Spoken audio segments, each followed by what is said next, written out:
যুক্তরাজ্যের সাবেক মন্ত্রী ও লেবার পার্টির এমপি টিউলিপ সিদ্দিকী বাংলাদেশের অন্তর্বর্তীকালীন সরকারের প্রধান উপদেষ্টা ডক্টর মোহাম্মদ ইউনূসের সঙ্গে বৈঠকের আগ্রহ প্রকাশ করেছেন। লন্ডন সফররত ইউনূসের সঙ্গে সাক্ষাৎকারে অনুরোধ জানিয়ে টিউলিপ সম্প্রতি একটি চিঠি পাঠিয়েছেন। আজ রবিবার 8 জুন ব্রিটিশ দৈনিক দ্য গার্ডিয়ান এ খবর প্রকাশ করেছে। চিঠিতে টিউলিপ উল্লেখ করেছেন, বাংলাদেশের দুর্নীতি দমন কমিশন দুদক পক্ষ থেকে যেসব অভিযোগ আনা হয়েছে সেগুলো রাজনৈতিক উদ্দেশ্য প্রণোদিত এবং তা নিয়ে গড়ে ওঠা ভুল বোঝাবুঝি দূর করতে তিনি ডক্টর ইউনূসের সঙ্গে আলোচনা বসতে চান।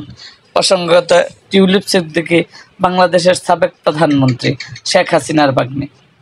তার এবং তার মায়ের বিরুদ্ধে অভিযোগ রয়েছে যে তারা পতিত আওয়ামী লীগ সরকারের সময়ে ক্ষমতার অপব্যবহার করে ঢাকায় ৭,২০০ বর্গফুটের একটি ফ্ল্যাট লাভ করেছেন। এই বিষয়ে দুদকের তদন্ত চলমান। তবে টিউলিপ এবং তার আইনি পরামর্শকরা এইসব অভিযোগ প্রত্যাখ্যান করেছেন। তার ভাষ্য, এই মামলা রাজনৈতিক উদ্দেশ্য প্রণোদিত এবং এখন পর্যন্ত দুদকের পক্ষ থেকে টিউলিপের সঙ্গে আনুষ্ঠানিকভাবে কোনো যোগাযোগ করা হয়নি।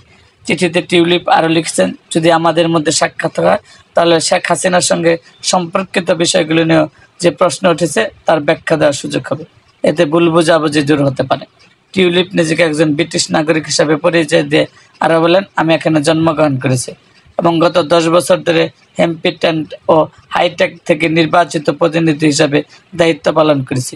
যদিও বাংলাদেশ আমার বড় শিখর, তবে আমি সেখানে বসবাস করি না, জন্মাইনি এবং কোনো আর্থিক বা রাজনৈতিক স্বার্থ নেই।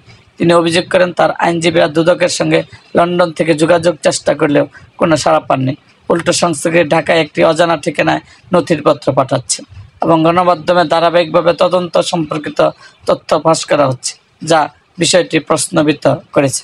টিউলিপ বলেন, আমি নিশ্চয়ই বুঝবেন এসব রাজনৈতিক প্রেক্ষাপটে তৈরি করা অভিযোগ কীভাবে আমার সংসদীয় দায়িত্ব পালনে বাধা সৃষ্টি করছে।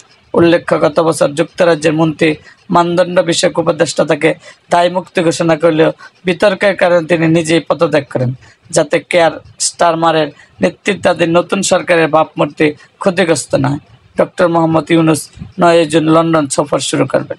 তার সফরে রয়্যাল পরিবারের পক্ষ থেকে দেওয়া কিং চার্লস হারমানি এডওয়ার্ড 2025 গ্রহণ এবং আন্তর্জাতিক থিঙ্ক ট্যাঙ্ক চ্যারাম হাউস এর একটি অনুষ্ঠানে অংশগ্রহণ করার কথা রয়েছে।